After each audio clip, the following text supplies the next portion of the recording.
Legisladores, hoy la Asamblea Nacional trata en primer debate la Ley de Fortalecimiento a la Seguridad Ciudadana. Tema importante y apremiante, porque es lo que el pueblo, con justa y con legítima razón, nos exige y nos demanda. Nosotros, en consecuencia, tenemos que conectarnos y ser consecuentes con esa legítima aspiración.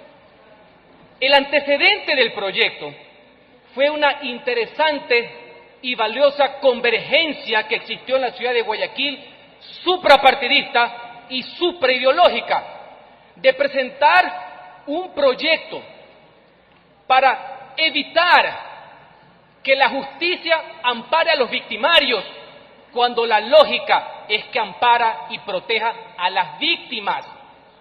Este proyecto fue presentado acá y como no tenían iniciativa legislativa, 82 colegas parlamentarios lo apoyaron, lo hicieron suyo. ¿Para qué? Para abrir el debate, del debate de los temas que le interesan a la gente, al pueblo, los que no dejan dormir a los ciudadanos.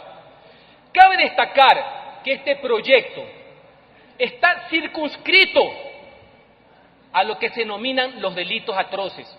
No se preocupen, no tiene que ver con el robo famélico, ni el de lentejas, ni cualquier otro tema. Está circunscrito, repito, en lo que tiene que ver con el derecho a la vida, a la inviolabilidad de la vida y al robo, violación, secuestro con muerte, violencia contra la mujer y violencia sexual.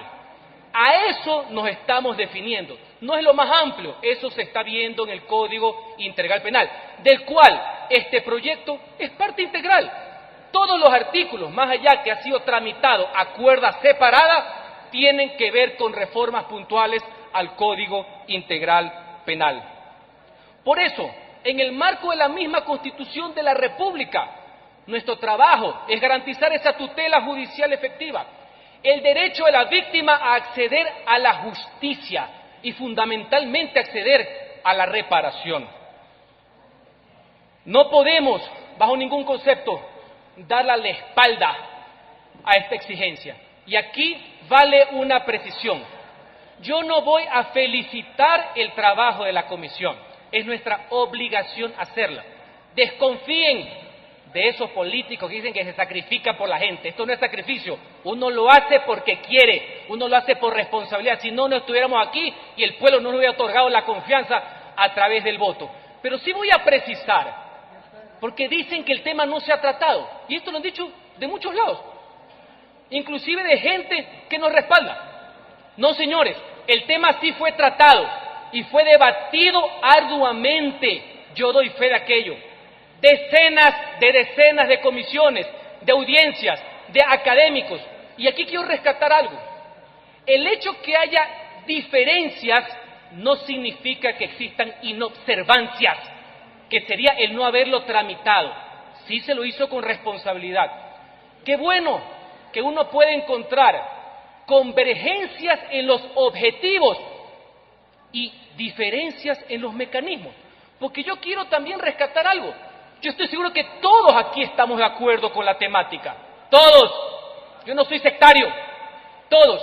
Pero evidentemente existen posiciones jurídicas respetables, donde no hay coincidencias en cómo se aplica ese mecanismo, ya sea por motivos ideológicos en algunos casos, o ya sea por motivos de carácter jurídico. Pero no dejo de soslayar que pese a eso, sí lo hicimos.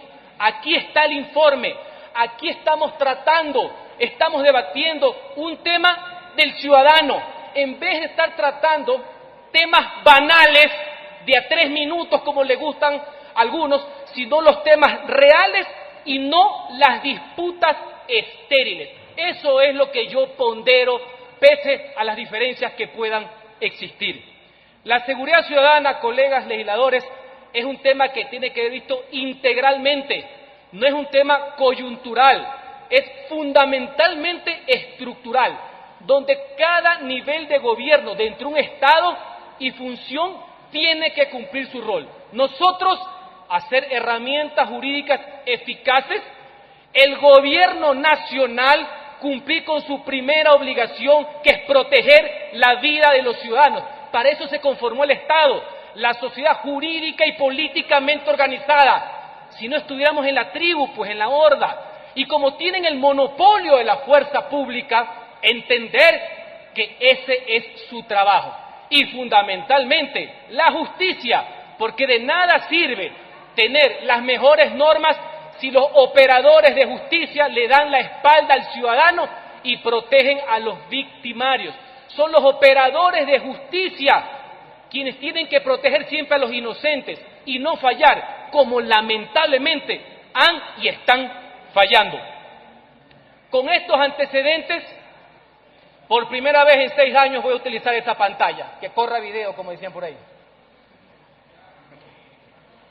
Un joven de 22 años de edad fue secuestrado por 4 sujetos en el sector de la González Suárez, en el norte de Quito. Aseguran que el ataque se habría dado por celos y que la víctima se habría distanciado un tiempo del ahora acusado por femicidio, por los constantes maltratos que recibía. Una adolescente de 17 años lucha por su vida en un hospital de Quito tras sufrir una brutal agresión por parte de su exnovio. Karina Mora se encontraba en la velación de un amigo cuando llegaron los motociclistas y los asaltaron. Durante 2 horas, los 3 delincuentes secuestraron al conductor. A él le pegaron. Finalmente lo dejaron abandonado en medio de la oscuridad en la playita del Guasmo. Las víctimas están alarmadas, pues aseguran que se trata de una banda delictiva que permanece al acecho. Se bajó y con arma en mano les arranchó las pertenencias a las madres y niños que habían asistido a la fiesta. Ocurrió en el bloque 6 de... Con un arma blanca, un hombre de 75 años apuñaló a su pareja por 3 ocasiones. Producto de la agresión, la mujer falleció. En los alrededores de la avenida González Suárez, cuidadores de autos señalan que los asaltos son constantes y ellos nada o poco pueden hacer. Al norte de Cuenca fue encontrado el cadáver de un joven de aproximadamente 30 años la mañana de este domingo. El auto del joven secuestrado fue encontrado en la ciudad de Ibarra. Continúan las investigaciones y los 4 autores del secuestro ya estarían identificados. Un segundo crimen se registró la madrugada del sábado en la parroquia Ricaurte. 14 sujetos fuertemente armados ingresaron a la camaronera Ostar 2, ubicada en la isla Puná, Golfo de Guayaquil. Incluso ya no les importó que hubiera niños y solamente llegaron con armas, lo hicieron, se llevaron. Vale señalar que en la última semana se han reportado 6 muertes violentas en la provincia de La Suay, 5 de ellas en Cuenca. Y 2 delincuentes intentaron robar los accesorios de un taxi. El atraco fue frustrado por amigos del dueño. Vamos al informe. Aterricemos en el informe correspondiente, el informe para el primer debate del proyecto de ley orgánica para el fortalecimiento de la seguridad ciudadana. El mismo contiene 18 artículos, una disposición derogatoria y una disposición final. Todos los artículos del proyecto original han sido reformulados para adecuarse a la técnica legislativa, así como para recoger las distintas discusiones doctrinarias que se dieron en la Comisión de Justicia. Como ya dije anteriormente, fundamentalmente estos son reformas al Código Integral Penal. Por eso, después de este debate voy a solicitar que la Comisión requiera asimismo al Consejo de Administración de la Legislatura que, aprovechando que hay un informe aprobado para segundo debate del COIP, los artículos que merezcan su apoyo, los artículos que merezcan su consenso, sean tramitados de forma unificada con el Código Integral Penal. Lo de ahorita es el tratamiento de la temática, que es estar preocupado con lo que le interesan los ciudadanos. Segundo, medidas cautelares no privativas de libertad. En esta parte importante, para poder sumar esfuerzos para luchar por el alto índice de los delitos contra la vida, porque esto no es contra todos los delitos, hay el concepto de la reincidencia, para evitar que lo que más le preocupa al ciudadano, la impunidad, que debe ser la obligación principal justamente de los operadores de justicia. Ahí se propone que una persona no podrá acogerse a medidas no privativas de libertad en los siguientes casos, no son en todos: reincidencia, haber cumplido prisión preventiva previamente, haber tenido auto de llamamiento a juicio, es decir, cuando existen indicios ya de la culpabilidad, pero no existe la sentencia. De esta manera, al tiempo que se respeta lo que más le preocupa a mis compañeros legisladores y que está en la Constitución, que es el principio de presunción de inocencia, le damos tolerancia cero a la reincidencia. En lo que se refiere, siguiente, en los procedimientos especiales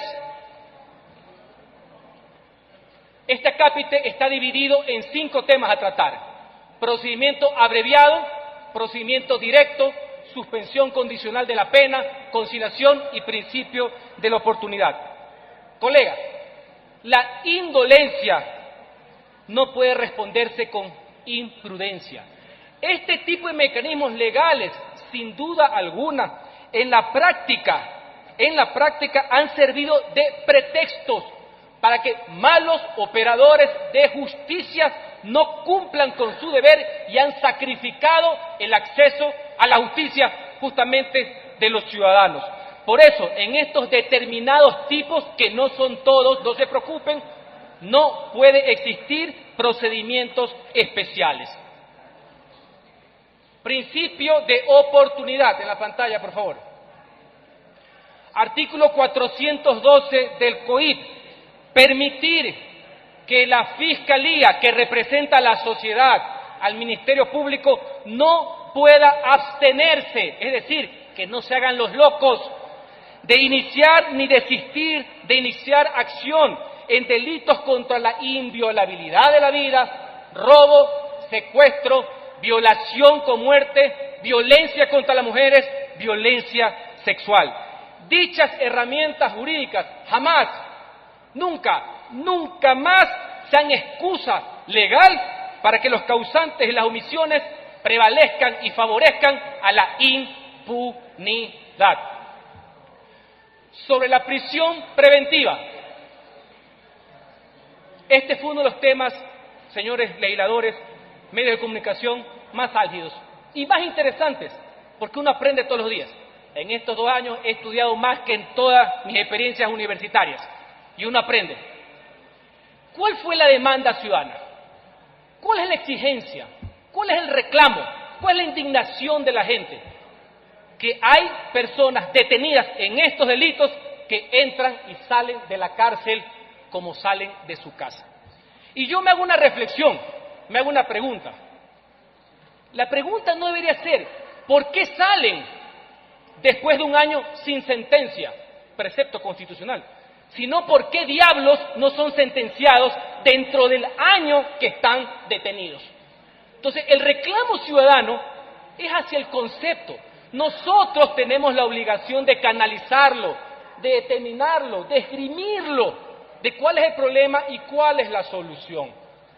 Parte sustancial y complejo de esta situación, y por eso estamos nosotros, para enfrentarlo, no para rehuirlo, son los operadores de justicia, pues, porque así como está mal que se les venza, que se caduque la prisión preventiva, también estaría mal, y por eso el Estado ecuatoriano ha sido sentenciado en tribunales internacionales por tener a una persona varios años detenido sin sentencia. Yo no ignoro eso, no soy indolente hacia esa realidad, pero debemos comprender que ese óbice jurídico, lamentablemente aprovechado por personas que no creen en la justicia, sino en intereses inconfesables, ha hecho que la ciudadanía se indigne aún más. Como no se puede procesar jurídicamente, porque este es un carácter constitucional, valga la oportunidad, colegas legisladores, para que este sea uno de los temas que se trate a nivel constitucional, que se trate inclusive a nivel de consulta popular. Y yo sé que se preocuparán porque algunos dirán que hay restricción de derechos. Y yo me pregunto, ¿la restricción de derechos de quién? ¿De las víctimas? O sea, las víctimas no son ciudadanos, pero en todo caso, está abierto el debate, sin violar nada, sin restringir derechos. No lo podemos hacer jurídicamente aquí, porque no es una reforma legal. Pero yo quiero explicar, quiero motivar por qué la ciudadanía, no solamente de Guayaquil, del país, lo pidió, por qué jurídicamente en este momento no se le puede dar paso, pero que sí es un tema que reviste importancia y que no podemos dejarlo a un lado. Ojalá que esta sea una de las premisas para que en el marco constitucional le demos el frente necesario. Modificación de penas. ¿Y por qué digo esto? Hay alguna gente que yo creo que de muy buena fe dicen que este es un proyecto que aumenta penas, de populismo penal, que van a subir lo que ya está. ¿Saben que hay mucha gente que no sabe que en el código actual pueden llegar hasta 40 años de prisión? Veo que se perdieron la clase del 2014, más allá que no voté por ese código por otros reparos de la legislatura anterior. En el único precepto que hay, tema de modificación de penas, para ponerlas dentro del articulado y con la dosimetría penal correspondiente y por la urgencia que amerita en la sociedad, porque no vamos a esconder ese tema, es en violencia sexual, violencia contra la mujer, que estamos poniendo. Se propone aumentar la sanción de 7 a 30 días, para eso que andan diciendo que este proyecto es de cadenas perpetuas, que no lo es, por 15 a 30 días. Es de los pocos aspectos limitados en que se habla de penas. Todos los demás articulados no es de aumento de penas, no se preocupen, no se alarmen que por ahí no va el baile. Omisión de denuncia. Qué importante que es este tema y ya les voy a explicar cómo está concatenado. De hecho, esto ya se encuentra incluido en el informe, ahí dice primer debate, ayer se aprobó el segundo debate, el Código Integral Penal, que se refiere, los niños, niñas, adolescentes son un grupo vulnerable, no solamente porque lo dice la Constitución, sino por un tema de convicción. Y la Constitución establece medidas de protección. ¿A qué se refiere esto? Cualquier autoridad educativa, pública o privada, que omita la obligación de denunciar ante las autoridades correspondientes el cometimiento de delitos de violencia sexual contra los menores, señores, ahí está la pena. Está en este proyecto, está en el código, hay coincidencia, creo que este es uno de los puntos que sí podemos salvar. Y quiero hacer una digresión importante. En estos días tiene que venir el proyecto de la asambleísta Cuesta, la ley Revas. Qué importante. Sí, señores, los sentenciados, los condenados que tienen pleno derecho a rehabilitarse, se les pone una limitación expresa para que no lo hagan en todo lo que tienen que ver o relacionado con establecimientos educativos. Pueden trabajar en cualquier lado, no hay una regresión de derechos, pero en temas donde tenga que ver niños no pueden estar. Desde ya anuncio mi respaldo pertinente, lo cual demuestra que sí podemos trabajar por encima de los partidos políticos y por encima de cualquier ideología partidista. Sobre el artículo 57 de reincidencia, otro de los temas muy importantes, muy debatibles, en varias sesiones, no de olvido, no de tacho, nadie lo escondió, no lo hubiera permitido, no nos quedan tan giles tampoco. Señor asambleísta, por informarle que ha usado 17 minutos, le pido trate de concretar su intervención. Para mí es muy importante hablar y este tema merita los de ley y los que la importancia también le revistan, por si acaso. Solamente le anuncio. Gracias. Artículo 57 de reincidencia. Se ha considerado que el concepto de reincidencia no se debe cambiar por aquel contemplado actualmente por el artículo 57. Esto es la reincidencia simple y específica que exige la identidad en tipicidad, dolo y culpa. ¿Qué proponemos? Cuando la reincidencia es en estos mismos delitos, reitero, asesinato, violación, robo, secuestro con muerte, la reincidencia debe ser con el máximo de la pena. Puede haber discusiones doctrinales, sí, muy interesantes, que la doctrina también se ponga al lado de la gente. Vamos, será debatible, pero no me digan que no tiene una justificación y que puede de una u otra manera ser tramitado. Este es otro tema, la identificación de personas en delitos flagrantes. Sí, señores, se debe respetar la presunción de inocencia, no solamente porque está en la Constitución, sino porque es el sentido común. Ningún medio de comunicación, ningún Twitter, ningún Facebook puede sentenciar a nadie. Pero en este tipo de delitos, cuando se los detiene en flagrancia, es decir, con las manos en la masa, la ciudadanía reclama que sí existe identificación. Lo que yo no puedo hacer, ni los medios de comunicación pueden hacer, es decir, aquí está el culpable de la violación. No, aquí está el detenido por el presunto cometimiento del delito de violación. Y esto sirve no solamente para la víctima, sino para posibles víctimas que puedan reconocer a la persona. Qué importante que es hacer esto y salvando, porque sé que estos son los temas más discutidos, la no culpabilidad para defender el principio de inocencia, la presunción de inocencia. Hay un tema que yo incluí en el proyecto que no estaba en el texto original y que mis colegas legisladores tuvieron la certeza de poder apoyarnos.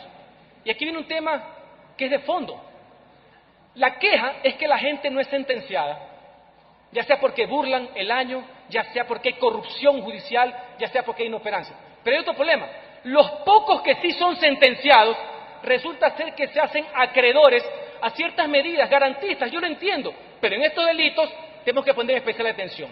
En el Código Penal anterior era el 40% para poder salir en libertad o en prelibertad. en el actual COIP es el 60%. Yo estoy solicitando el aumento de ese porcentaje para que la persona que es sentenciada por asesinato, por robo, violación o secuestra con muerte cumpla toda su pena o elevar esto por lo menos al 80%. ¿Por qué digo esto, señores legisladores? Porque si bien tiene el derecho constitucional a que sea rehabilitado, el pueblo tiene el derecho a ser salvaguardado también de esa persona que ya está condenada. Y si cuando cumpla su pena y su proceso de rehabilitación, ahí sí que salga. No como otros casos que veo que hacen hasta política, acogiéndose a prelibertades, dando a parecer que son inocentes cuando ya han sido sentenciados.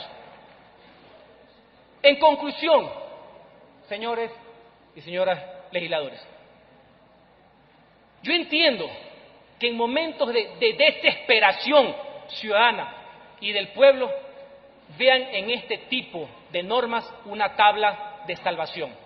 Yo quiero verla como una herramienta jurídica eficaz para que podamos estar del lado de las víctimas y no de los victimarios. Entender que el Estado tiene como prioridad absoluta proteger la vida de los ciudadanos. Misión cardinal, por no decir exclusiva. Y en eso que la justicia comprenda, entienda, se comprometa con capacidad, con honestidad, con estas herramientas jurídicas, también a comprender que el pueblo, el ciudadano, debe estar primero que sus victimarios. Señoras y señores. Intervención de la